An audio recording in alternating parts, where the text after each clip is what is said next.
Hey mga brods, may balita nga tayo dito po kay Nick Rakocevic. Ito yung 6'11", American Serbian na dating import din ng Magnolia ng 2022 Commissioner's Cup mga kabrods na ngayong naglalaro sa Adelaide 36ers sa NBL Australia. So mga kabrods, bakit si Nick Rakocevic? Ito kasi yung isa sa mga usapan at reports natin na magiging reserbang import ng SMB kay Marcus Lee. Medyo talagang nalalabuan na rin ng SMB dito kay Marcus Lee. Although yes, napapanalo naman ni Marcus Lee, yung mga ibang laro dito ng SMB pero parang nakukulangan pa rin sila. Yan na naman ang SMB, di ba mga kabrod? Sabi ko rin sa inyo, ang SMB hindi yan mapakali ng isang import lang sa isang conference. Talagang palit yan ng palit.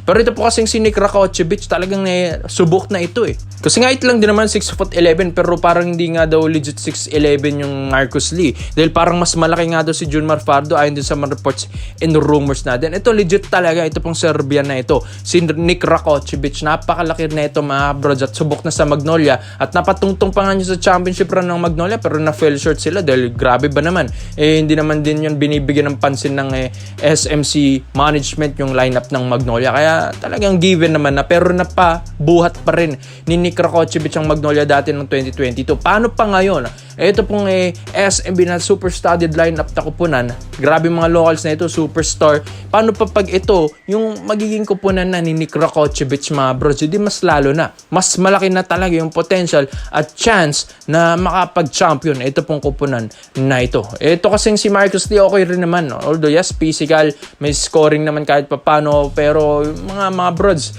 na kukulangan sila sa production ng numero na puntos na binibigay ni Marcus Lee dito sa SMB. Kaya ito pong si Nick Rakocevic, gusto nila ito mga brods dahil scorer din. Bukod sa scorer, kayang kumuha ng mga rebounds yan, assist at kayang mag-triple-double every game yan. Yan din ang maganda sa kanya. At isa pa, sa depensa. Yes, napaganda ng depensa nito ni Nick Rakocevic mga brods kung alam nyo lang.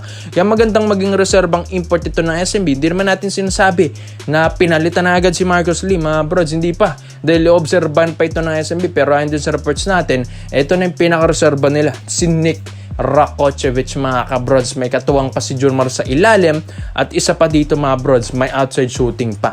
Yes mga brods, yan ang kagandahan dito kay Nick Rakocevic. Pero dito naman sa SMB kasi, gusto rin kasi nila makapag-kampiyon na naman ngayong Commissioner's Cup 2026. Dahil ito nga ang Grand Slam run ng SMB, nagugustuhan na rin talaga nila. Dahil yung momentum ay naandun na rin mga kabrods. Ikaw ba naman bigyan ng bonus ng worth 4 months ng salary mo, hindi ka pa ba gaganahan yan? Kaya di ba mga kabrods, ang ganda na kapag nakapag-kampiyon na naman ng SMB, baka matuloy na yung Grand Slam run na sinasabi nila. So mga brods, Nick Rakocevic, alam ko nga mas reliable ito kay Marcus Lee, mas malakas at mas sinug na at alam na natin yung laruan ni Nick Rakocevic. At ito pa mga brods, ang ganda pa nga doon ng mga pinapakita niyang numero dyan sa Adelaide 36ers at sa mga ibang pro leagues na napuntahan din nito mga kabrods sa mga EuroLeague. Dahil dati napakabata pa nito sa Magnolia Bro mo, 24, 23 lang itong si Nick dati. Napakabata sa Magnolia pero biro nyo, nabuhat pa niya. Pero paano pa ngayon na 28, talaga napakahinog at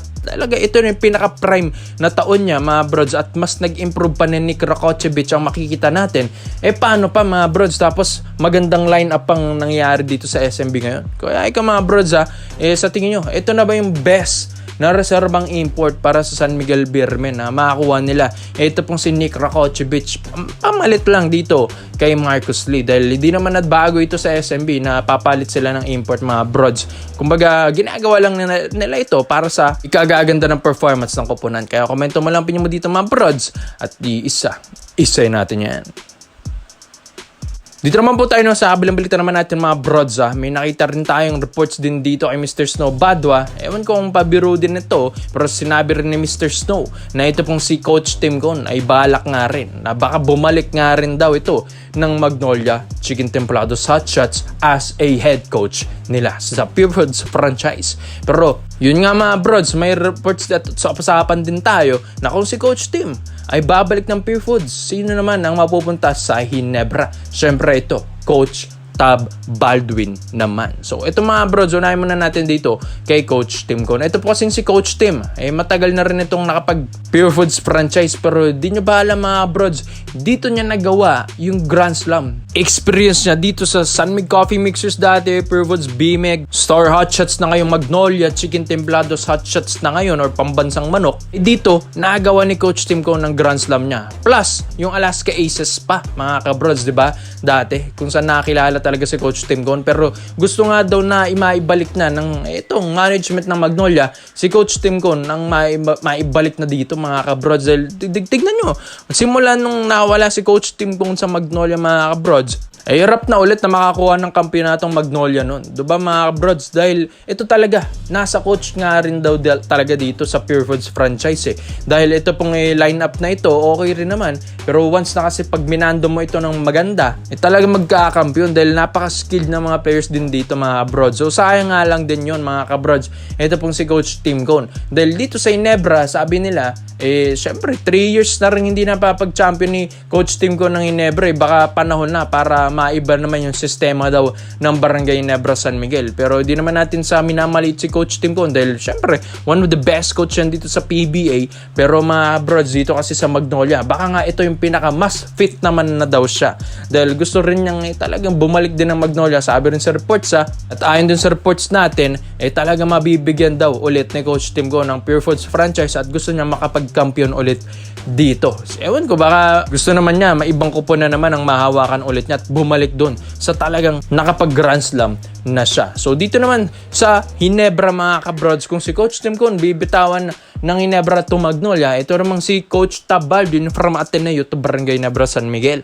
Yes mga kabrods, ito kasi one of the best coach ito sa atin sa Pinas. Dito sa UAAP, 4-time UAAP champion na si head coach. Ito pong si Coach Tab Baldwin at hindi lang yan, mapa-international maski dun sa NBA Australia or NBL Australian League mga kabrods. Limang beses doon na pag-champion niya yung kupo na nahawak niya, yung Auckland Stars. So mga kabrods, ito, i-compare mo naman sa 25 championship ni Coach Tim Cone dito sa PBA na subok na kaysa dun sa 5-time NBL Australian champion or 4-time UAAP champion din mga kabrods. Syempre mas pipiliin mo pa rin si Coach Tim Cone. Pero mga kabrods, hindi pa kasi nasusubukan ni Coach Tab Baldwin ng PBA, pero once daw kasi na masubukan niyang PBA mga bros, baka ito na yung pinaka-biggest rivalry neto ni Coach Tim Cone sa ating pambansang liga mga kabrods.